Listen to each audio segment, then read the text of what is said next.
senior school, so I thought as part of the class assembly today I would do a cookery section. One of the things that I like to do when I am feeling a little bit cooped up and frustrated is to bake. I always love baking. So I'm going to make today a lemon loaf and share my favourite recipe with you. The recipe is from this book, Hummingbird Bakery Cookbook, which I use all the time. It's much loved and very dirty, but I use it all the time. It's a great recipe and my family love it. So the first thing that I'm going to do is preheat the oven. I've done that. Preheat the oven to gas mark 3 or 170 degrees Celsius, depending on your oven. And my second top tip is, before you start, get your loaf tin nice and greased. So I've done butter, a little bit of flour in there and tapped it around. That gives you a super non-stick surface for your cake. So this recipe really happens in 3 parts. The first part, I've got 320 grams of caster sugar and I'm putting that in my mixing bowl like that. If you haven't got a mixer like mine, you can actually use a handheld electric whisk, or if you fancy a bit of elbow grease for exercise, you can use a hand whisk if you want to. So first of all, 320 grams of caster sugar. I've got 3 eggs going in there, just like that.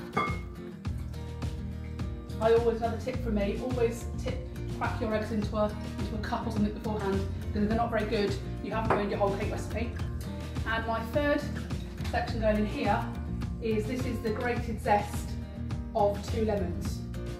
So you can get somebody else in your family to help you with this, or you can do it yourself. I've got a nice little grater for this, the grated zest of 2 lemons. So that is step 1, and I'm going to put my mixer in, and I'm going to mix up those wet ingredients just on low speed, not too high.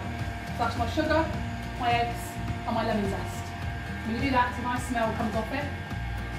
Doesn't need too much. Just ready to combine it. So that will do with that first bit. The second bit I'm going to do is, in here I've got 350 grams of plain flour, a teaspoon of salt and 1.5 teaspoons of baking powder, and I've sieved all of that. And my next tip for baking is get yourself a really nice bowl when you're sieving, because it stops it going around the outside and spinning everywhere. So a nice big bowl, flour, salt and baking powder. That's my next one. And what I've got in here is I've got 250 mils of whole milk, and I've got half a teaspoon of vanilla extract. I've mixed that in there. So what we're doing now is we're going to do a combination of combining our dry and our wet ingredients. So I'm going to turn the mixer on, not too high, so it can go everywhere now. And I'm going to put some of my dry ingredients in, like that. And then, as that's mixing, some of the wet. And you're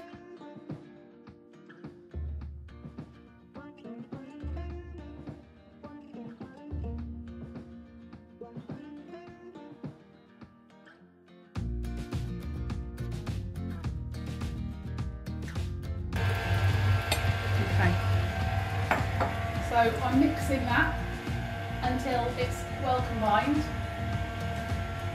and there shouldn't be many bits because the flour and things have been sieved. The last bit I'm going to do is, in here I've got 200 grams of melted butter. This really enriches the recipe and makes it delicious. So I'm going to put my mixer on the lowest speed I possibly can, just on the first one like that, and I'm going to pour this into the mixture.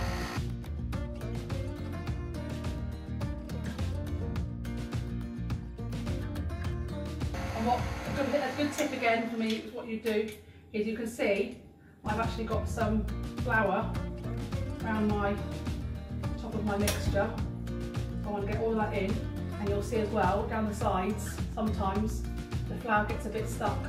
So get something like a silicone spatula or something that's really nice and easy to kind of scrape the edges off, and just do that. Make sure I've got all my flour off there. I don't want to put it into the bowl.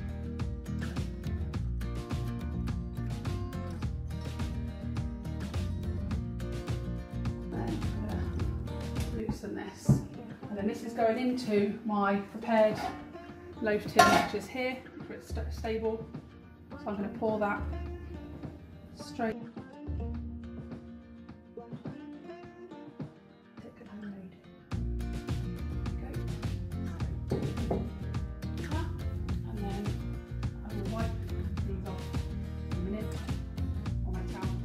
is going into my oven. As I said, I've done that for gas mark 3, 170 degrees Celsius.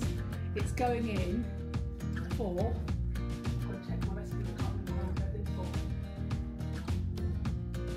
1 hour and 15 minutes. So for 1 hour and 15 minutes, you can relax. This goes into the little preheated oven, and then we'll come back in a minute to do our syrup. Okay, so when your cake is going to near towards the end of the baking period, you're going to make your syrup. This is the last part of the kind of the process. In here, I've got the juice of one of the lemons that I zested earlier, so it doesn't go to waste. I've got 100 ml of water, and I've got 50 grams of sugar. And you literally slowly bring it to the boil and reduce the syrup by half.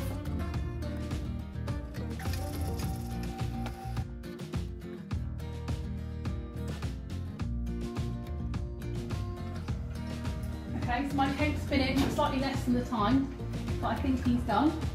So he should be golden brown, and the sponge should bounce back like that when you touch it. So that one I think is done.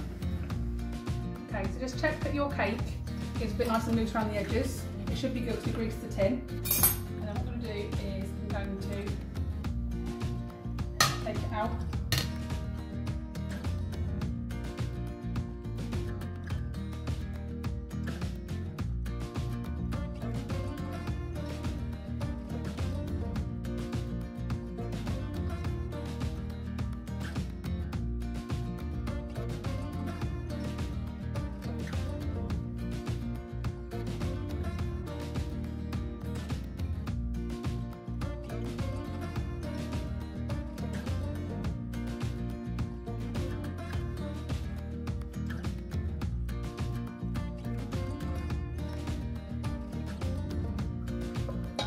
That gives it a really sticky and consistency. So that concludes my Hummingbird Bakery lemon loaf. That's my roundabout to kindness for my family this week. Hope you enjoy the recipe and take care. Have a good week. Bye everyone.